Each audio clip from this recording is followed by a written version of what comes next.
Olá a todos, começamos o programa Ponto de Vista, que hoje recebe aqui o psicólogo Emanuel Bellarmino. Vamos falar sobre medidas socioeducativas e como é que essas medidas estão sendo trabalhadas aqui em Maceió, como é que elas funcionam? No primeiro momento a gente precisa entender, e quando a gente fala em Maceió, a capital, a gente precisa fazer uma separação do que são as medidas socioeducativas, né? Já que na nossa cidade existem as medidas socioeducativas em meio fechado, né, que se dão na internação e na semi-liberdade, e as medidas socioeducativas em meio aberto, né? E aí a gente precisa primeiro fazer uma diferenciação. Essas duas medidas que eu citei inicialmente, elas são competências do Estado, né? Certo. Então, nesse primeiro momento, cabe ao Estado, como ente da federação, executar as atividades referentes a essas medidas, né? O que compete ao município de Maceió é realizar o acompanhamento das medidas socioeducativas em meio aberto, né? As medidas socioeducativas, elas se dão através de um acompanhamento tendo como base duas medidas, a liberdade assistida e a prestação de serviço à comunidade. Toda essa diferenciação e a composição dessas medidas estão no Estatuto da Criança e do Adolescente, né? Então, hoje, em Maceió, se tem essas duas organizações de medidas, as de internação, semi-liberdade como competência do Estado e como competência do município, as medidas socioeducativas em meio aberto, que estão ligadas à política de assistência social, mais especificamente ao CREAS, né, que está ligado à proteção social especial de média complexidade. Isso acontece em todo o Brasil? Isso acontece em todo o Brasil, né?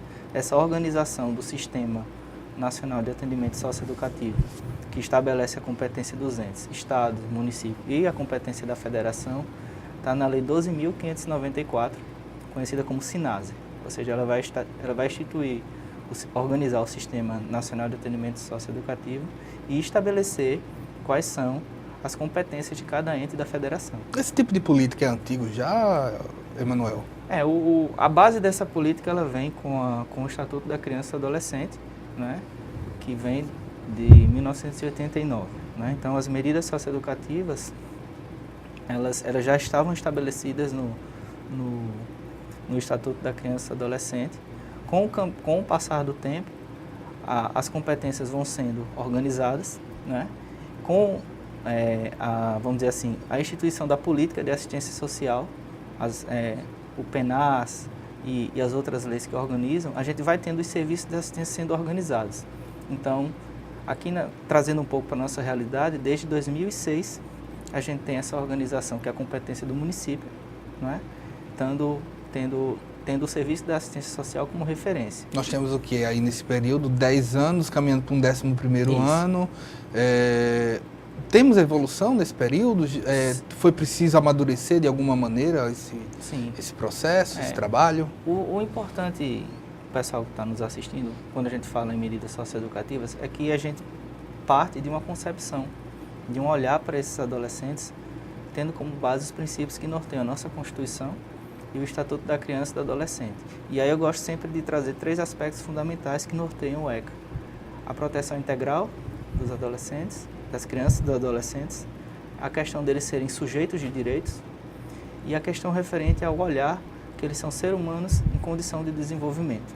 Então, ao se chegar nas medidas socioeducativas, no primeiro momento a gente tem como base essas três concepções que são fundamentais.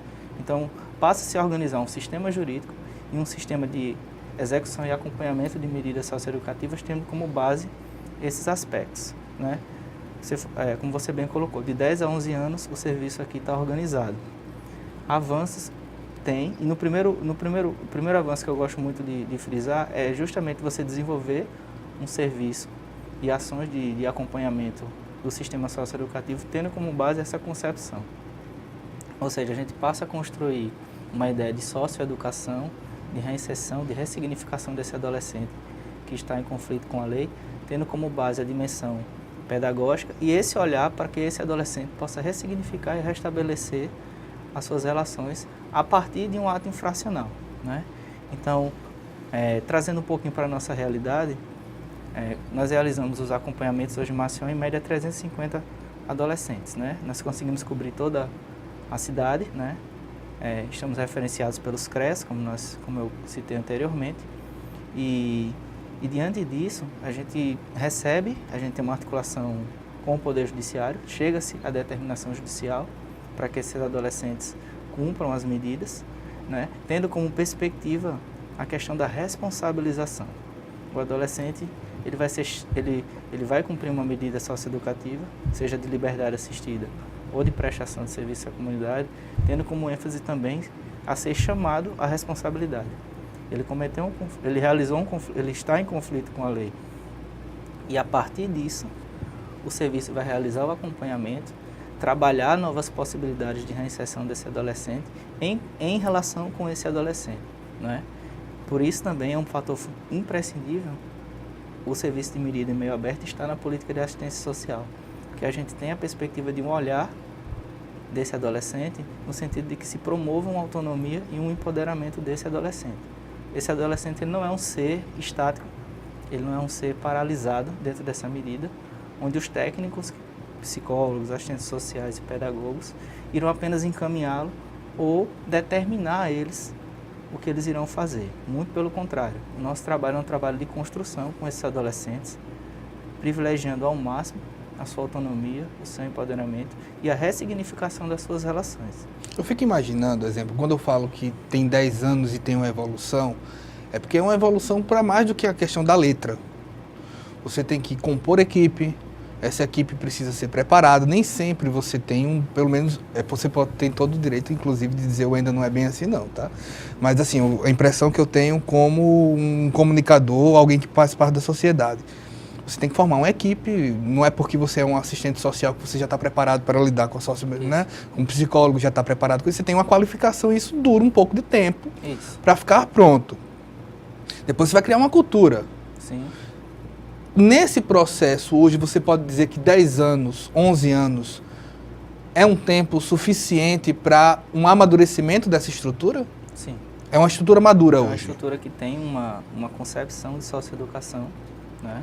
E aí também não só os profissionais, mas qualquer política que se instituir, qualquer política pública que se institui, se leva um tempo para se formar e se, vamos dizer, transcender aquilo que está no papel para ações, né?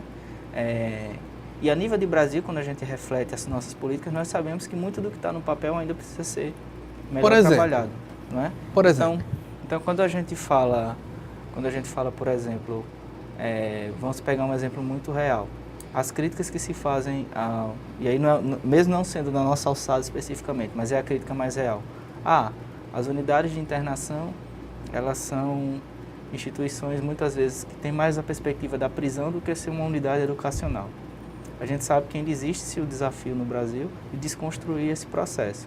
Trazendo um pouquinho para a realidade do meio aberto, é sempre importante, quando a gente fala em trabalhar com um público que carrega um estigma, que a sociedade atribui um olhar de que é um infrator, é um perigo, é um risco, de fazer um trabalho onde a nossa atuação seja uma atuação que promova o desenvolvimento. Então, a gente desconstrói um olhar policialesco, a gente desconstrói um olhar de tutela também, a gente não está para tutelar, a gente não está para punir, a gente está para construir espaços que promovam a autonomia.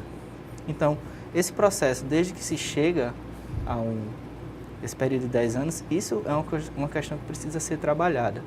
Um outro ponto que é muito importante e que ainda é sim um desafio, não só a nível de Maceió, mas a nível do Brasil, é trabalhar as medidas socioeducativas dentro da perspectiva que a própria, vamos dizer assim, a própria essência do plano nacional, do nosso plano municipal, que nós ainda estamos em construção, que está aberta a consulta pública, é entender que não é responsabilidade do serviço, de um único segmento, trabalhar a perspectiva da ressocialização, não é? Então, as outras políticas, os outros serviços, eles precisam, vamos dizer, estar em conjunto. Mas eles estão conectados?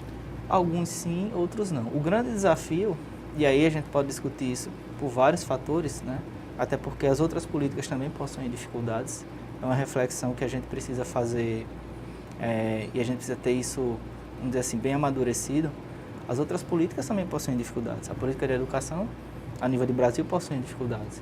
A política de saúde também possui dificuldades. Então, como nós podemos aproximar é na construção mesmo daquilo que o próprio plano fala, da integração intersetorial. Eu digo isso porque, exemplo, não é raro você ter uma discussão, não é rara a discussão aqui na Assembleia em que você diz assim, olha, a gente vai combater a violência, não é só com polícia, a gente tem que ter escola, a gente tem que ter isso. E muitas vezes, quando você vai entrevistar numa inauguração de uma escola de tempo integral, se fala muito, principalmente em família, meu filho vai estar menos na rua. Não é uma informação de tipo, olha, a escola vai ter mais tempo para o meu filho, porque ele vai participar disso, daquilo. Um dos pontos principais é não estar na rua. Esse processo de socialização é realmente pensado, porque, exemplo, quando se pensa nisso, é um plano de educação. Sim. Mas esse plano de educação houve o plano de assistência social, o plano de medidas, porque muitos, você falou em 350, são 350 estudantes, concorda? 350 estudantes. Boa parte desses adolescentes com potencial para inserção no mercado, para qualificação profissional. Então, tudo isso, o aspecto que permeia a socioeducação é a questão da intersetorialidade. Então, não tem como realizar a medida socioeducativa encaminhando um adolescente para cumprir uma medida, tendo uma equipe especializada, como a gente já colocou anteriormente, que desconstrói esse olhar policialesco e que tenta trabalhar na perspectiva de uma autonomia, se você não tiver um contexto de integração entre políticas, que promova aqueles princípios do ECA e que possa dar uma resposta mais efetiva à questão do ato infracional, que aí é um outro ponto que o pessoal que está nos assistindo também precisa entender. O olhar para o ato infracional não é apenas o olhar onde a gente vai atribuir totalmente aquele aspecto ao adolescente. O ato infracional ele tem que ser visto dentro de um contexto social, político, comunitário. Exemplo, como ver por um contexto social, político, um adolescente de 13 anos que sobe um ônibus e pratica um assalto? A gente precisaria, não vou entrar aqui numa questão de uma resposta pronta, mas o trabalho de medida socioeducativa ele é rico porque a gente consegue trabalhar para além de um ato infracional. Então, um adolescente que muitas vezes comete um ato infracional como esse, ou até outros, né, eles têm uma série de privações de direitos, uma série de ausências de políticas e de relações que, quando são trabalhadas, a gente percebe que o ato infracional ele muitas vezes é uma resposta ou um aspecto que permeou aquele contexto que é muito maior, não é? Então, se a gente for levar um nível de Brasil, os principais atos infracionais hoje são o roubo qualificado e o tráfico de drogas. Quando a gente passa nos nossos acompanhamentos, aí eu vou falar um pouco mais a nível prático, a gente percebe que a questão da materialidade, a questão muitas vezes da ausência de políticas e as questões de saúde, ou seja, o uso de drogas e essa questão referente à saúde, né? A droga hoje é um problema muito sério, existe um contexto maior. Então a gente precisa pensar em espaço, em conjunto com políticas, né? Que a gente possa dar respostas efetivas para transformar e combater essa questão do ato infracional, né?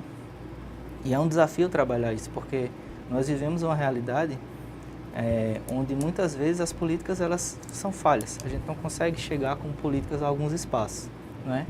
E aí, se você partindo de uma reflexão que esse adolescente ele está se desenvolvendo, construindo suas relações e seus referenciais, se esse adolescente cresce e se desenvolve fora da escola, é um desafio para o serviço desconstruir uma visão que ele tem de que a educação não é um aspecto que vá ser importante para o desenvolvimento dele. Então a gente precisa refletir que o ato infracional ele tem um contexto e que esse contexto ele faz parte da vida desse adolescente que se relaciona, que vivencia e, consequentemente, ele vai formando as suas impressões, vai formando a sua subjetividade, né? Um ponto que as pessoas que querem a redução da maioridade penal fazem é muito assim, essa visão que está sendo colocada do adolescente, da contextualização, as políticas elas não se efetivam. Ou seja, se tem uma questão no papel, que se tem avanço, sim, mas que ainda não se chegou a um ponto suficiente para que de fato isso se acabe. Mas a gente precisa, mais uma vez, voltar a refletir que a gente não pode diminuir a presença do Estado a presença das políticas e, consequentemente, mudar a nossa concepção dos nossos adolescentes, né? Seja na proteção, seja na condição de desenvolvimento, seja como sujeito de direitos e também sujeito de responsabilidades, mudar, retrair todo esse olhar e concepção e diminuir a presença do Estado, passando não a transformar o ato fracional num processo de responsabilização, mas num processo de punição e de segregação. A gente vai para um intervalo. Estou aqui com o Emanuel Bellarmino, ele é psicólogo, faz parte do trabalho de medidas socioeducativas da Prefeitura de Maceió. Isso. Esse trabalho a gente volta já com o programa Ponto de Vista.